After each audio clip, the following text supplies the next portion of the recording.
kind process and find out your dad is somebody else, which I have. It's so weird because I don't know if birds of a feather always flock together, but it's really weird that I've met so many people that, similar circumstances have happened, and some of them are great and some of them aren't so great, or they're left with more questions. I was blessed in mine, because in mine, and the story is hilarious. I really should get my wife and see if she would, I don't know, do a talk with me or something, because she's so much more detailed, and I'll tell you the story and she'll say, oh no, it happened this way, but this is the way I remember.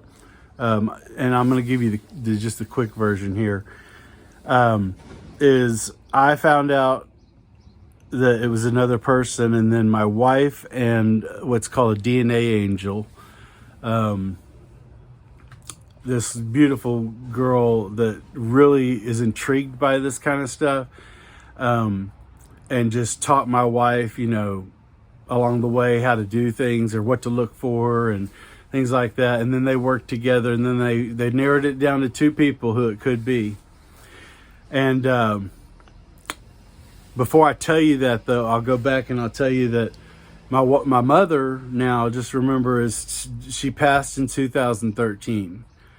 My grandmother has passed, and because because Chuck was such a violent and scary guy growing up,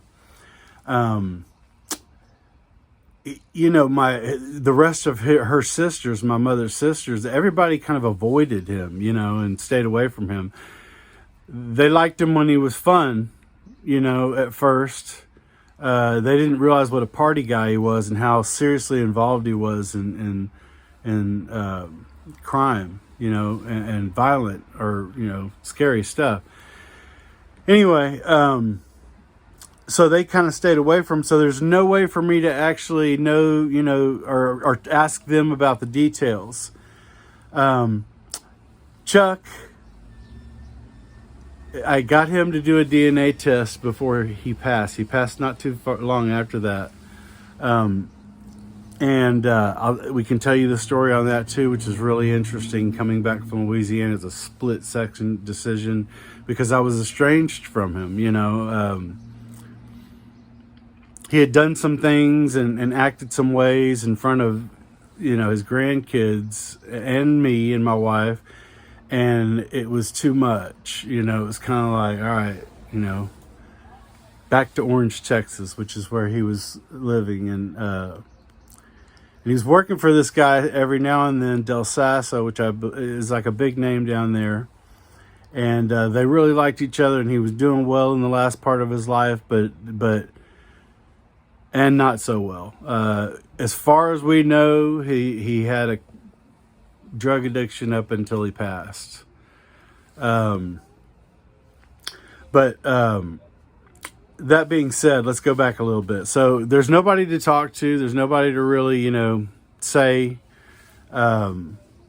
this did happen, or this is why this happened, or, I can't ask my mother other than just, thinking about what would her reaction be, other than just total shock and disbelief. And here's the thing, growing up, my mother's 5, probably 3, and Chuck was 5, like 4 or 5'5". I mean, just really short people. So, and I'm 6'2", and I'm over 300 pounds. My dad is not. He's 6'2". He's just like me. We got the same smile. It's eerie, but beautiful. But he's a rail. He's in really good shape. He moves around a lot. Lives in California, so enjoying that California weather.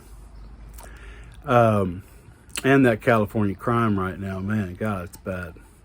But anyway, so here we are, not able to talk about this with anybody other than just, chit-chatting with the family and just letting them know, hey, this is what happened on my mother's side of the family.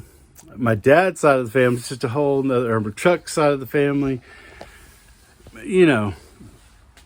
there was a cog in the whole wheel of that family. You know, I mean, I'm sure that things function just fine, you know, without me in their lives. But I feel like, you know, it would have been a blessing. I would have been a blessing to them, and they could have, you know, we could have traded that, but that didn't happen.